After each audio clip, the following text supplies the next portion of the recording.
I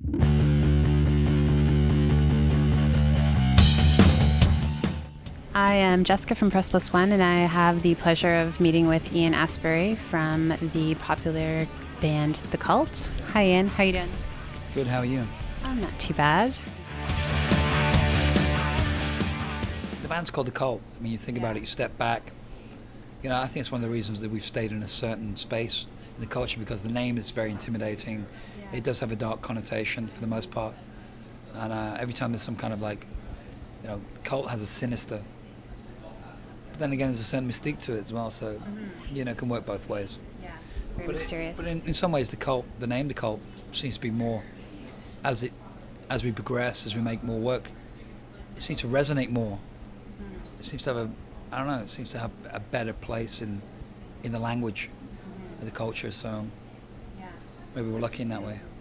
What advice would you give to young musicians who are looking to really gain some, longevity in the industry? Really work your craft, take time with it, and really, really keep turning it over.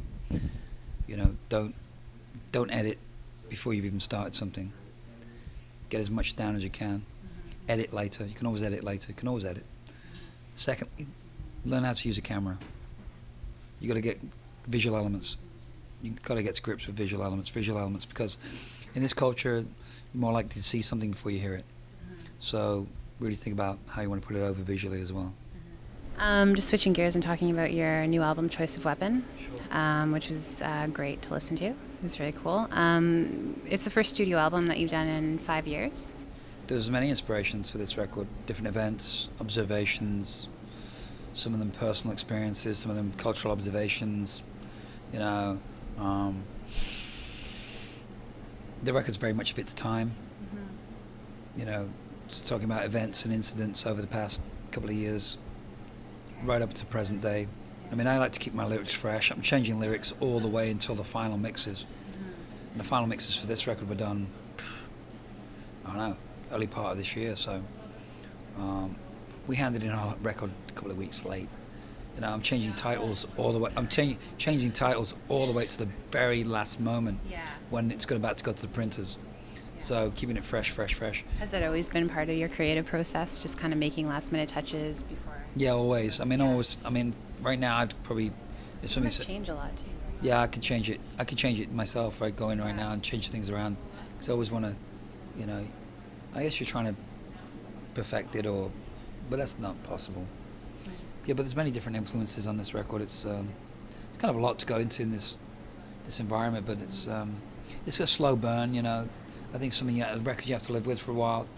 Might not be instantaneous, but. And you're working with Bob Rock again, right? Yeah. Who you worked with on Sonic Temple. Yeah, this is our fourth record with Bob.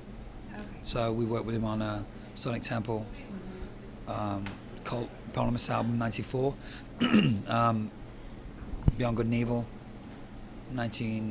2000, and this one. Bob's he's like a big brother, He won't let us get away with things. He's a patriarch. He's a slave driver. Yeah. In the studio, it's amazing. A guy can sit. He really puts it. Bob puts in the shift. He can sit behind the desk for 16 hours. Oh wow. But on this record, we brought him in to kind of finish off the record. He was very gracious. He came in, help us finish the record. We'd kind of really exhausted our resources and certainly our relationship with Chris, who gave us so much, and we had to finish this thing. So there was a few important elements that weren't quite right, and Bob came in and really helped us bring it home. So we added a lot to the creative process at all. Yeah. Yeah. Okay. Certainly. And sounds like he really pushed you guys. Yeah. Yeah, and Chris Goss. I mean, Chris Goss really pushed us. A lot of these things were established, but then Bob took them to another level. And I'm still kind of digesting it. Yeah, we can expect a lot of touring for sure. We've already started booked. We've got an arena tour of the UK booked. Canadian dates probably in August. The reason I'm here is because Canada's so important to us. So we want to get up here. If I had it my way, we'd be up here now. But we got to follow the protocol. Sounds good. And one last question. Yes. What is the most surprising thing on your iPod right now that you're listening to? I don't know. Do you know what? To be honest with you, I don't even listen to my iPod anymore. No? I don't. I'm more likely to listen to vinyl at home. I listen to vinyl. I like to listen to Buddhist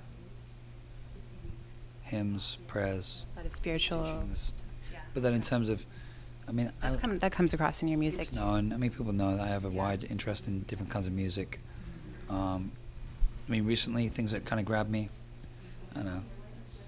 Some things I listen to, like Purple Swag, once or twice, but I don't know. I like a lot of pop music. I love pop music. So it's kind of something that's maybe guilty pleasure is listening to superfluous pop music. Do you watch Glee? I have watched Glee. Yeah. Yeah, it's very good. Yeah. It's actually very, very, it's really well done. Yeah. I like Glee. I like the woman that plays the gym teacher. Oh, She's cool. Jane Lynch. Yeah, she's Yeah. very, very Yeah, cool. she's I like her. hilarious. No, I like Glee. I wish they'd do one of our songs. Yeah. That'd be cool. Maybe they will. It'd be gratifying. All right. Thanks so much for your time, Ian. You're welcome. Hope you Thank have you, a good sweetheart. rest of the evening. Thank you.